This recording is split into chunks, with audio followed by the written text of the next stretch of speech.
Good morning, my dear friends. Hare Krishna to one and all. To those of you who have been listening to this Srimad Bhagavatam reading series regularly along with me, I want to actually mention to you why I could not do the reading yesterday. Yesterday, all of a sudden, I got pulled into a meeting that was not really scheduled but seemed important.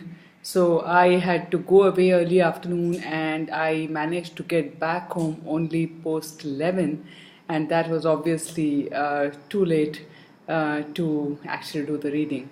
So I'm very sorry that I missed out last evening, but to compensate that, I would try and do one extra reading today. So for today, I am trying to commit myself to 3 readings together of 15 minutes each. So let's hope there are no surprises awaiting me today. Anyhow, so before we start the reading, I want to also remind all of you that I am wearing blue today quite consciously to support the Rally for Rivers movement campaign that has started today, and it has been started by Sadhguru or Jaggi Vasudev, as you might know him. And this is an amazing campaign, and I think all of us should join him in our own capacities to support this cause, which is really, really important for all of us. As he says, anyone who drinks water should be concerned about this and should be wanting to join this campaign in India. So all my friends out there in India, wherever you are, please join the campaign. Look out for Rally for Rivers campaign and give a missed call on the number that they share there if you have not done it already. Thank you. So I would like to continue our reading now. We are reading Srimad Bhagavatam, first canto, chapter 5, with the title Narada's Instructions on Srimad Bhagavatam. And today we are going to start this reading with text 10. So here we go. Na yadvacha padam hareryasho jagat pavitram pragranit kahirchit tadvayasam tirthamushanti manasa na yatra hamsa niramantyu shikshayaha.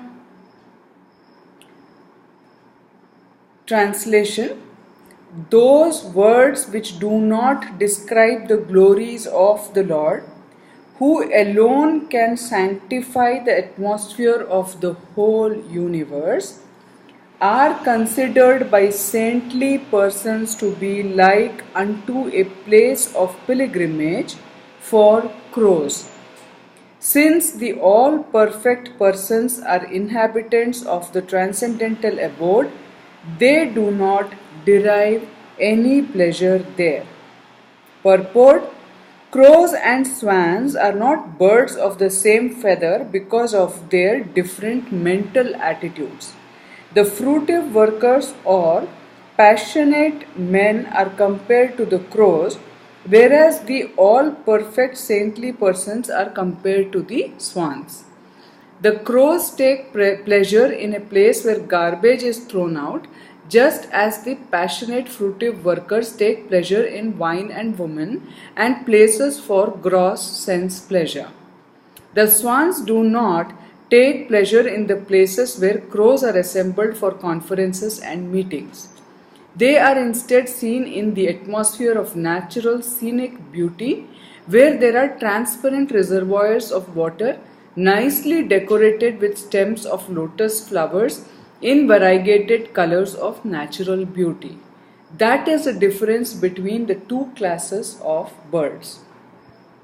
Nature has influenced different species of life with different mentalities, and it is not possible to bring them up into the same rank and file.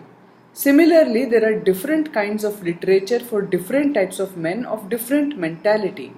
Mostly the market literatures which attract men of the gross categories are literatures containing refused remnants of sensuous topics. They are generally known as mundane talks in relation with the gross body and subtle mind. They are full of subject matter described in decorative language, full of mundane similes and metaphorical arrangements. Yet with all that, they do not glorify the Lord. Such poetry and prose on any subject matter is considered decoration of a dead body. Spiritually advanced men who are compared to the swans do not take pleasure in such dead literatures, which are sources of pleasure for men who are spiritually dead. These literatures in the modes of passion and ignorance are distributed under different labels, but they can hardly help the spiritual urge of the human being, and thus the swan-like spiritually advanced men have nothing to do with them. Such spiritually advanced men are called also Manasa because they always keep up the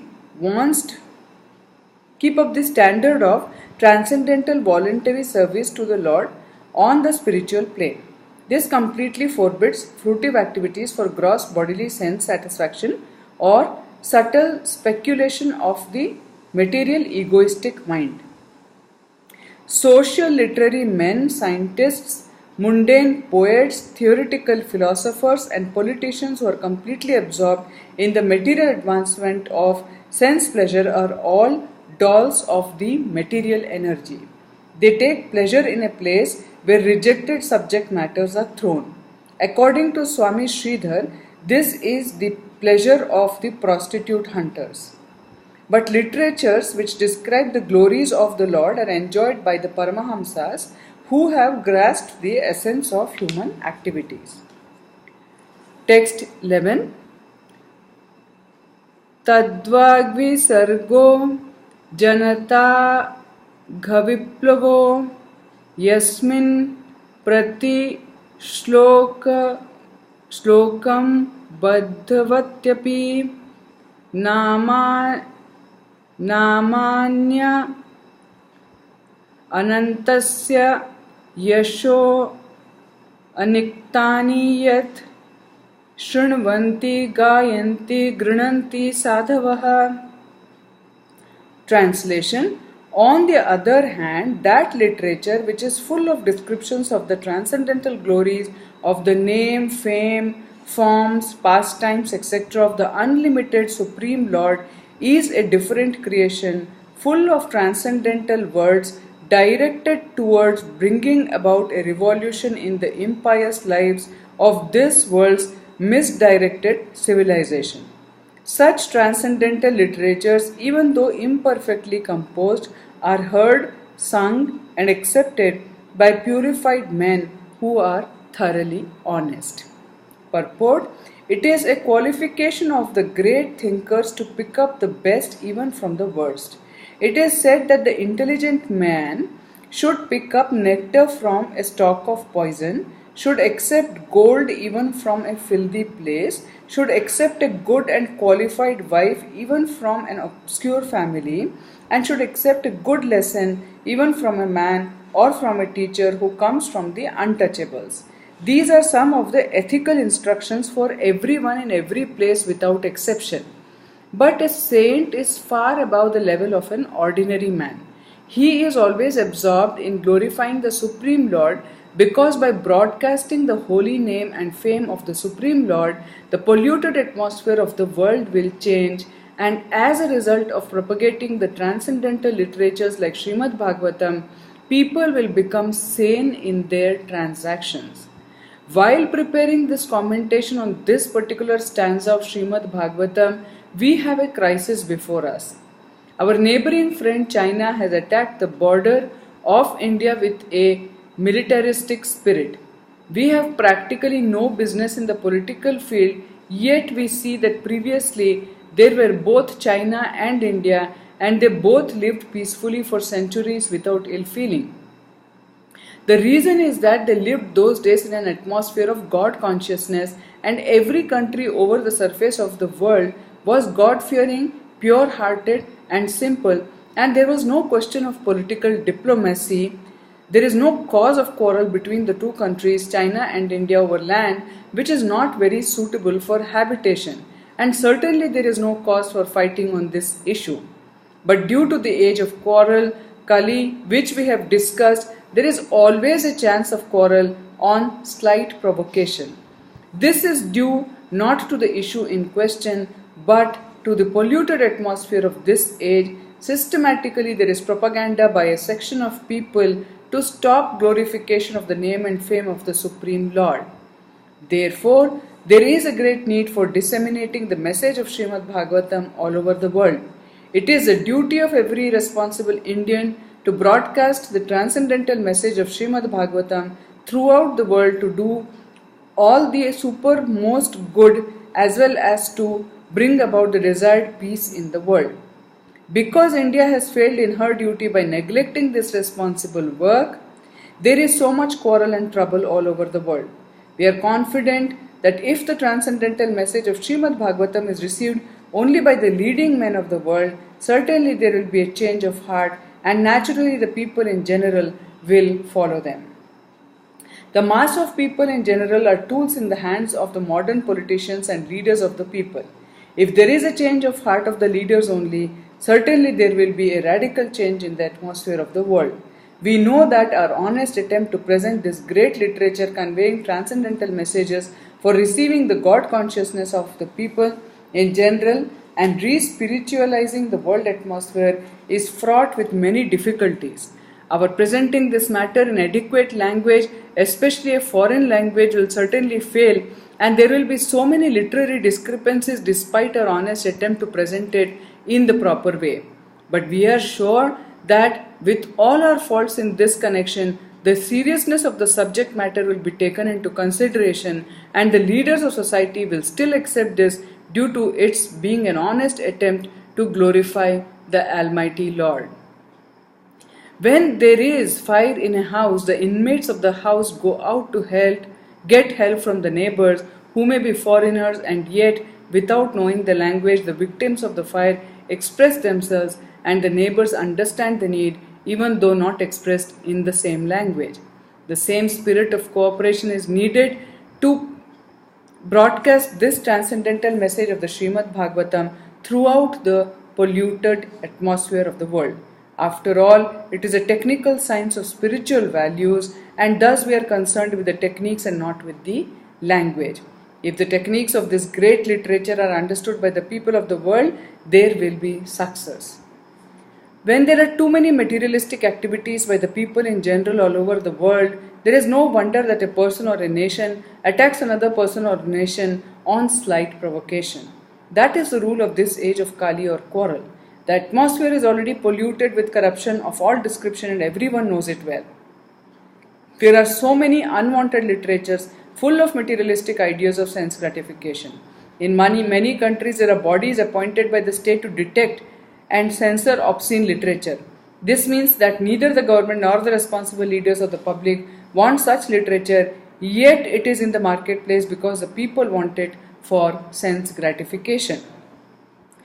The people in general want to read, that is a natural instinct, but because their minds are polluted, they want such literatures. Under the circumstances, transcendental literature like Srimad Bhagavatam will not only diminish the activities of the corrupt mind of the people in general, but also it will supply food for their hankering after reading some interesting literature. In the beginning, they may not like it because one suffering from jaundice is reluctant to take sugar candy. But we should know that sugar candy is the only remedy for jaundice. Similarly, let there be a systematic propaganda for popularizing reading of the Bhagavad Gita and the Srimad Bhagavatam, which will act like sugar candy for the jaundice-like condition of sense gratification. When men have a taste for this literature, the other literatures which are catering poison to society will then automatically cease. We are sure, therefore, that everyone in human society will welcome Srimad Bhagavatam, even though it is now presented with so many faults, for it is recommended by Sri Narada, who has very kindly appeared in this chapter. So friends, with this I'll end the reading for this morning. And it is so amazing that this literature has been penned by His Divine Grace A.C. Bhaktivedanta Swami Prabhupad somewhere around I think it was in 1970s. So we can see that he is talking about the tension in the India-China border, and it is so funny that as we are reading this today in 2017, once again we have very recently witnessed and probably continuing to witness the tension at the borders between India and China. And not just that, we can see struggle with Pakistan, US, Afghanistan, Korea, North Korea. It's just like unending, and therefore we can see the effect of Kali Yuga getting worse by the day, and how, as Srila Prabhupada is mentioning, a little bit of provocation is enough for people to really start a war. So we just hope that sense prevails and we make use of the grand scriptures like Srimad Bhagavatam to actually understand the real purpose of life and understand that in reality there is no cause to fight over anything, and we should all get engaged in something that is more relevant, more important, more critical in this lifetime for all of us. And as he says, I hope Bhagavad Gita and Srimad Bhagavatam, like scriptures, are read by the leaders of the world so that if they get it and they govern over the countries with the understanding that is presented in these amazing transcendental literatures, then all of our lives will be better and in good hands. With these thoughts, I would like to put a stop on this morning reading, and I will see you again in the evening. And if it is possible, as I said, I'm committed to do one extra reading today. So whenever I find a chance, I will be posting that as well. Look out for that. Thank you. Bye bye. Have a wonderful conscious day ahead.